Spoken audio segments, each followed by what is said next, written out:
Welcome to this video, which is part 1 of a series of tutorials where we are going to design a 3 million liter water treatment plant. We are going to do it step by step. So in this first part, we are focusing on the basis of design.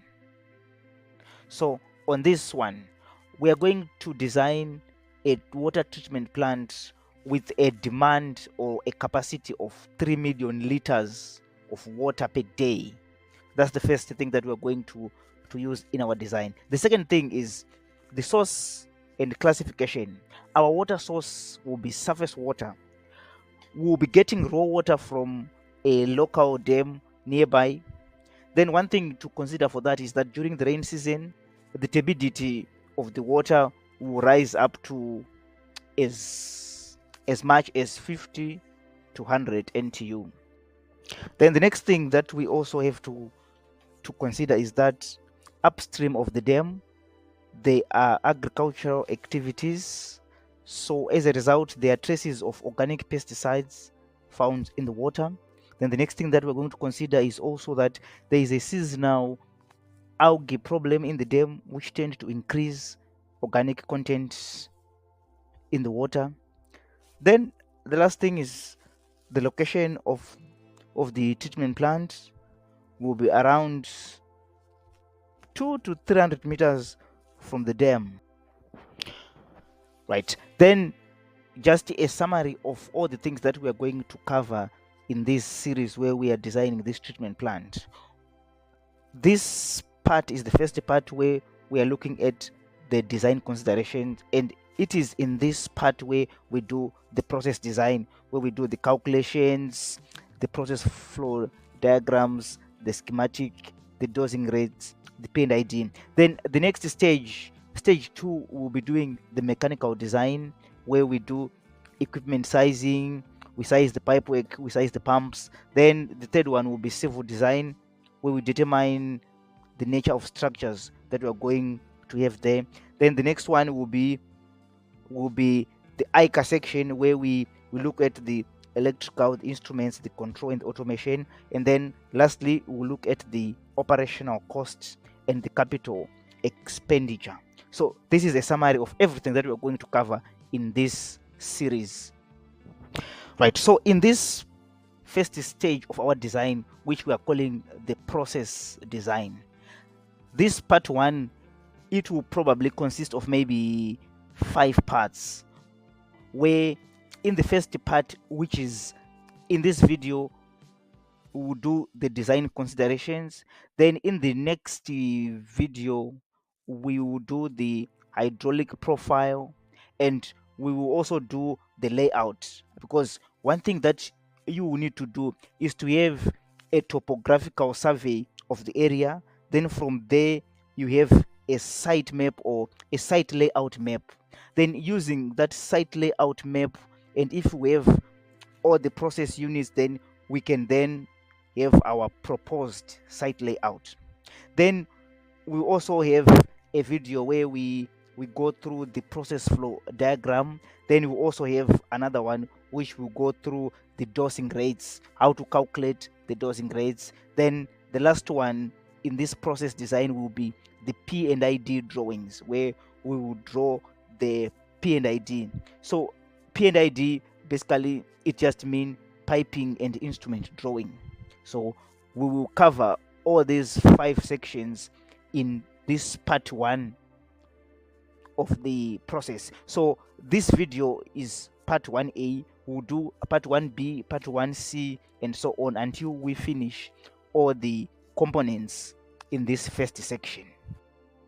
Right, so in this design, where we want to design a water treatment plant that produces 3 million liters of drinking water every day, we are going to look or to use these barriers shown on this slide. So barrier 1, it talks about inactivation of bacteria and viruses and other pathogens which are found in water. Then there's barrier number 2, which talks about allowing a microbiological barrier or protection in the distribution network.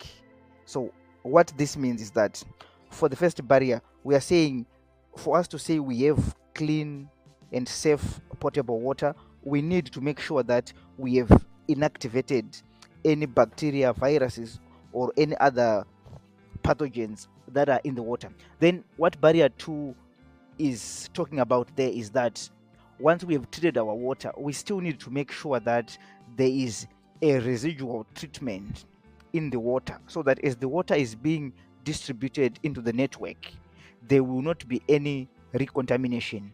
So that's why we also need to make sure that we have a barrier that will be in place to make sure that once water is treated and it's safe, even during its distribution, it will also continue to be safe. So by that, we will be dosing an additional chlorine dose that will remain in the water as it travels throughout the network.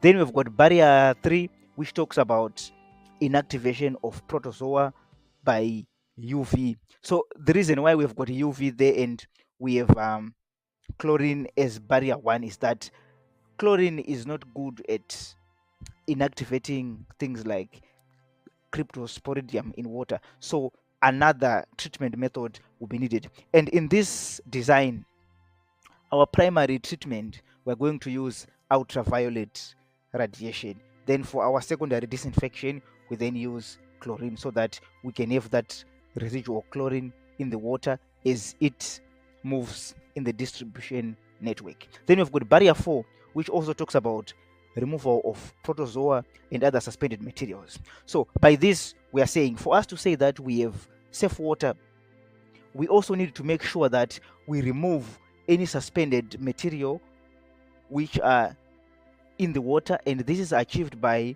the CFC process and followed by either slow sand filtration or rapid gravity filtration or pressure filtration. So in all this, what we are simply saying is with barrier 4, we use it to reduce or to remove turbidity.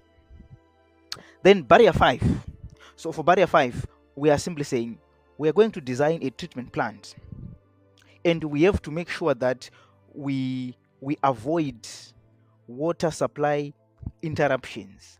How do we achieve this? We achieve this by making sure that supply is always greater than demand, and we can also make sure that this is possible by having water storage which is sufficient, maybe for 24 hours or 48 hours. Even if the plant is to have a fault, we should still be have a buffer where we can continue to have supply of water as the plant is being restored back. Then barrier 6, we need also to minimize or eliminate formation of trihalomethanes. So these trihalomethanes, they are byproduct of disinfection.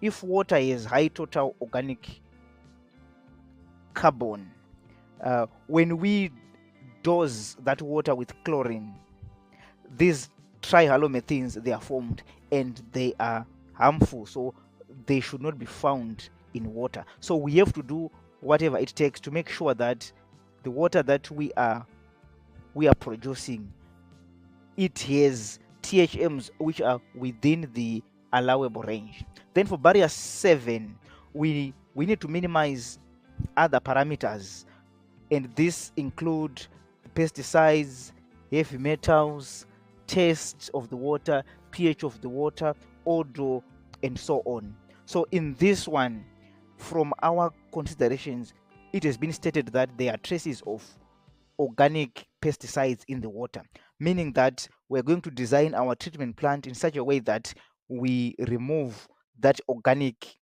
matter in the water. Right, so now to summarize our parametric limit, so we are saying we are going to use primary disinfection to deal with bacteria and viruses, where we use UV treatment. Then to maintain a barrier in distribution, we're going to use chlorine as a secondary disinfection to maintain a chlorine residual in the water. Then for the interruptions to supply, we will make sure that our supply is greater than demand.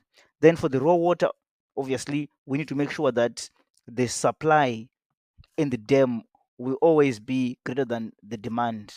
Then for the THMs, we are going to probably look at 150 micrograms per liter as the maximum. Then for pesticides, 15 micrograms per liter.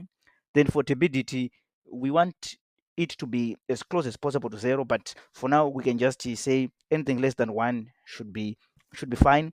But however, in some other places, turbidity of less than 5 is deemed acceptable, but we want it to be as close as possible to 0. So these are the things that we're going to consider in this design. So in the next video, we're going to look at the site layout.